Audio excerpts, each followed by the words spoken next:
Alam nyo ba na itong macarons ay isa sa pinakamadali na pwede nyong gawin lalong-lalo na kapag baguhan pa lang. Madali lang siyang i-prepare, madali lang siyang i-bake, kaya pwede na natin siyang lagyan ng maraming flavors.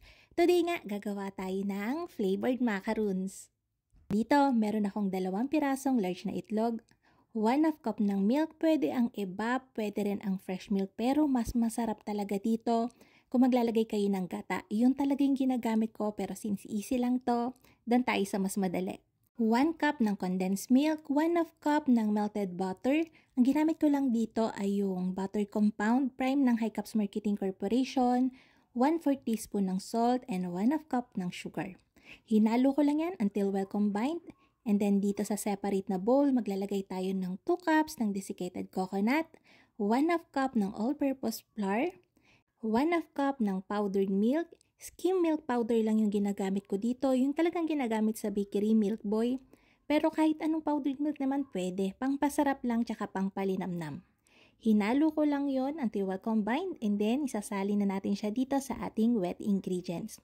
Hinalo ko lang yan gamit yung spatula, and ganito na yung magiging texture niyan. Dahil maglalagay nga tayo ng flavors, hinati ko na to sa 2 para dun sa 2 flavor natin. Naglagay lang ako dito ng less than 1 teaspoon ng yam emulco natin. Masyadong concentrated to, kaya konti-konti lang talaga yung lagay.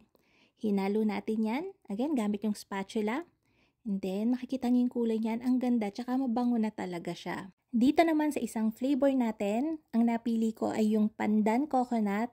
Sobrang sarap nito. Alam niyo yung mild lang, hindi nakakaungay yung flavor ng pandan. Tapos may linamnam ng coconut. Perfect talaga. Para sa mga kakanin din, masarap din to. So again, hinalo ko lang yan. And then, itatransfer ko to sa piping bag para mas madali siyang i-divide dun sa ating mga liner. Yung pan na gagamitin ko dito is yung 1.5 ounce na cupcake pan.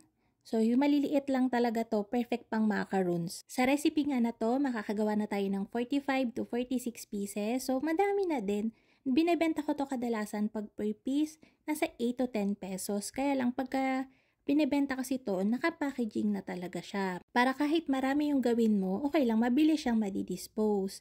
So, ayan, ibibake natin to sa preheated oven na may 180 degrees Celsius for 15 to 18 minutes. Kapag ka mga 18 minutes, tostado na talaga yung ibabaw nun. Yan, after baking, itatagilid ko lang to para mas mabilis siyang lumamig.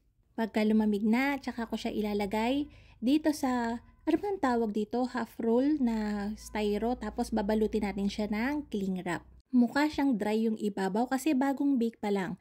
After 1 day, makikita nyo, naglalangis-langis na yan, mas malinamnam na. So, ayun na nga mga kalutong tinapay. Sana'y nagustuhan niyo yung ating video for today.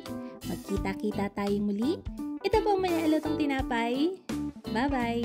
Try nyo to, masarap talaga siya. Hindi siya matamis and sakto lang talaga. So, yun lang. Bye-bye!